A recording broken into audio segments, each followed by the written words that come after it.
Narito po tayo ngayon sa bayan ng Mabini, Batangas para sa ikalawang pag-arangkada ng Capitol on Wheels, isang inisyatibang naglalayong ilapit ang mga serbisyong panlalawigan sa bawat Batanggenyo. Sa pakikipagtulungan ng iba't ibang national agencies, mas napapadali ang pag-access ng ating mga kababayan sa mahahalagang serbisyo na hindi na kinakailangang bumiyahin ng malayo.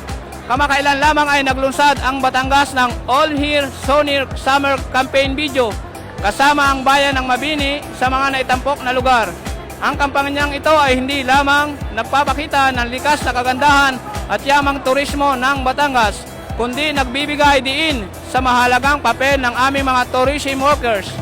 Unang-una kaya binabalik-balikan ng Batangas ay dahil sa mababait ang mga tao dito, approachable. Tsaka bukod sa mga tao ay magaganda mga tanawin dito, mga tourist spot, lalo na mga beaches. Abay, talaga naman binabalik-balikan ng Batangas, hindi lang dahil sa mga magagandang resort, kundi syempre yung mga tao dito, sobrang welcoming ng mga tao dito.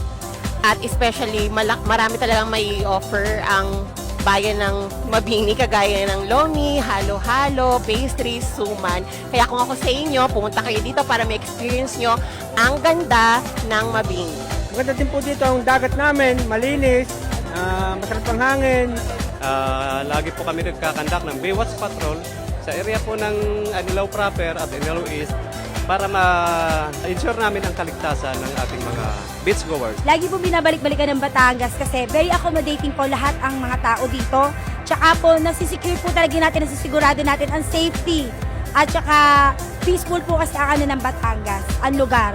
Kaya bukod dun sa mga beaches, sa mga tourist spot natin, maraming accommodating or mapagmahal din at saka maasikasong kababayan natin dito sa Batangas. Sa pamamagitan ng mga ganitong inisyatibo, patuloy nating pinapalakas ang turismo at pinapahalagaan ang ambag ng bawat Batanggenyo sa pag-unlad ng ating probinsya.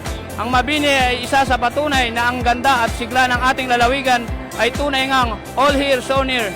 Ako po si Globert Sapunto, Trail Guide ng Mount Gulugub, Baboy, nag-uulat.